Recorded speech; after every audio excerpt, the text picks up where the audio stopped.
रमज़ान अल मुबारक का महीना था। मक्का मुकरमा की मक़दस सरजमीन पर सेहरी का वक्त था और फज्र की अजान की सदाएं फ़ज़ा में गूंज रही थीं। लोग अल्लाह के घर की तरफ जा रहे थे, मगर एक 60 साला बुजुर्ग अबू जलीखा अपने घर में ही मौजूद थे।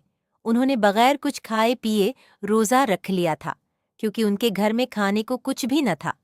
पिछले कई दिनों से वो और इनका घराना फाकों का शिकार थे। उनकी बीवी कलसूम और 2 बेटियां भूख से बेहाल थीं। कलसूम ने निहायत फिक्रमंदी से कहा, आज तीसरा दिन है, हमने कुछ नहीं खाया। बच्चियां भूख बर्दाश्त नहीं कर पा रहीं।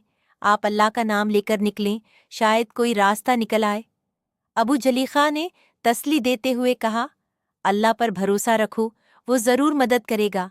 वो काम की तलाश में निकले, मगर पूरा दिन गुजर गया और कोई रोजगार न मिला। थक कर एक वैरान जगह बैठ गए और सोच में डूबे मिट्टी खोदने लगे। अचानक उनके हाथ एक रेशमी थैली लगी। जब उन्होंने उसे खोला तो वो सोने के सोकों से भरी हुई थी। एक लम्हे के लिए उनकी आंखों में खुशी चमक उठी, मगर फौरन उनके दिल ने कहा, ये मेरा माल नहीं, ये किसी की इमानत है।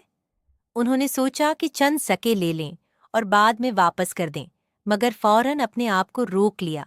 उन्होंने फैसला किया कि जब तक असल मालिक न मिल जाए, वो इस इमानत की हिफाजत करेंगे। वो थैली घर ले आए।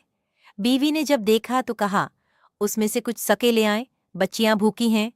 मगर अबू जलीखा ने सख्ती से जवाब दिया, ये इमानत है, इसमें खयानत नहीं कर सकता। इस रात भी वो सब भूखे ही सो गए। अगले दिन अबू जलीखा हरम की तरफ गए। वहां एक शख्स ऐलान कर रहा था, मेरी सोने के सकों से भरी हुई थैली गम हो गई है। अबू जलीखा ने मशूरा दिया कि वो कुछ इनाम मुकर्रर करे, ताकि जिसे थैली मिली है वो वापस कर दे, मगर वो शख्स इनाम देने को तैयार न था। 3 दिन तक यही सूरत-हाल रही। आखिरकार अबू जलीखा ने फैसला किया कि वो बगैर किसी इनाम के थैली वापस कर देंगे।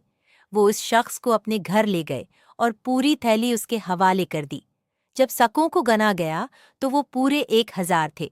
वो शख्स थैली लेकर चला गया, मगर कुछ देर बाद वापस आया और कहा, मेरे वालिद ने वसीयत की थी कि इनके माल में से 1000 सके इस शख्स को दिए जाएं जो सबसे ज्यादा साबिर और अल्लाह पर भरोसा करने वाला हो।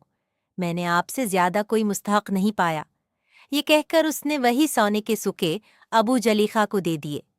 ये सुनकर अबू जलीखा सजदे में गिर गए और उनकी आंखों से आंसू बहने लगे। उन्होंने कहा, बेशक अल्लाह सब्र करने वालों का अज्र ज़ाया नहीं करता। उसके बाद उन्होंने अपने घर वालों के साथ खुशी से इफ्तार किया और अल्लाह का शुक्र अदा किया।